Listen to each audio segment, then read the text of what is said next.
हम कई बार ये दृष्टांत सुना चुके हैं। एक सोझा जी नाम के गृहस्थ थे, उनका चरित्र है भक्तमाल जी में।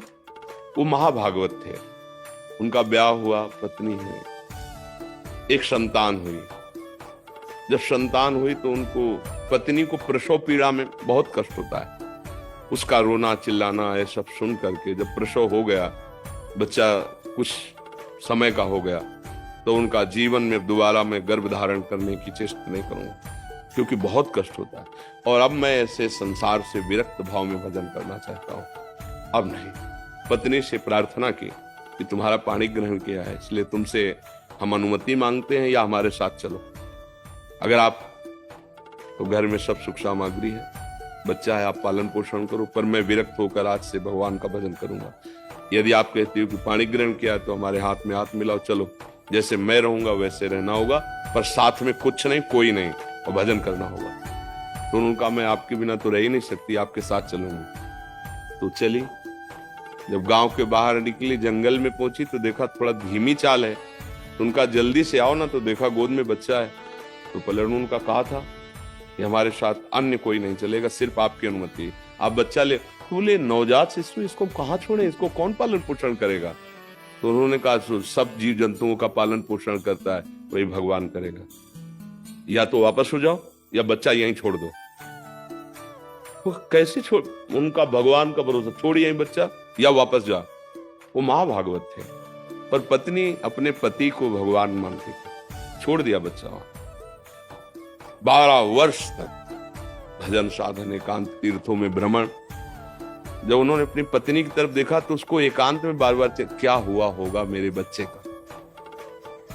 तो उनका, चलो आज तुम्हारे अंदर जो बार बार एक प्रश्न रहता है उसका उत्तर दिला देते हैं।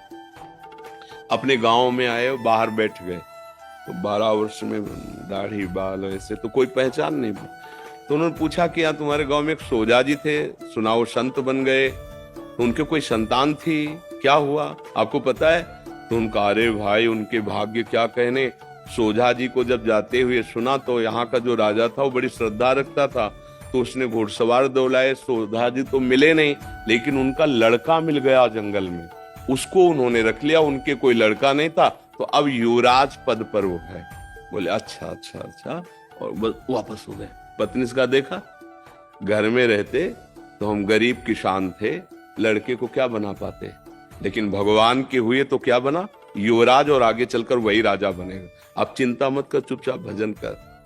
ना कोई जंगली पशु पक्षी खा पाया बच्चे को, ना कोई हानि पहुंची, और अरे सर्वरक्षक भगवान, भरोसा भगवान का। तो तुम माँ हो, तुम्हारा सोचना ऐसा ठीक ही है, पर वो मोह के कारण। भगवान विश्व के माता पिता, तुमेव माता च पिता तुम, वो विश्व का पोषण कर रहे। देखो पशु पक्षियों का, कितने सुंदर सुंदर पक्षी, और जंगल में रहते हैं, हष्ट पुष्ट रहते हैं, कोई उनकी दवा करने वाला नहीं। रहीमन बहु भेषज करत, ब्याज न छाणत साथ, खग मृग बसत अरोग, हरि अनाथ के नाथ। उनकी कौन दवा करता है, कौन भोजन, सब हष्ट पुष्ट स्वस्थ। भगवान पूरे विश्व का भरण पोषण करते, आपकी संतान का भी भरण पोषण करेंगे। इस बात से डरो मत, भजन परायण रहो, जब तक श्वास है तब तक उनकी सेवा करते रहो। नहीं, तुम्हारी जहां तक सेवा संपूर्ण भगवान के चरणों में समर्पित कर दो। प्रभु अब आप देखना, हम तो आपके विधान के अनुसार जा रहे हैं, लेकिन ये जो सेवा है आप संभालना, भगवान संभाल लेंगे।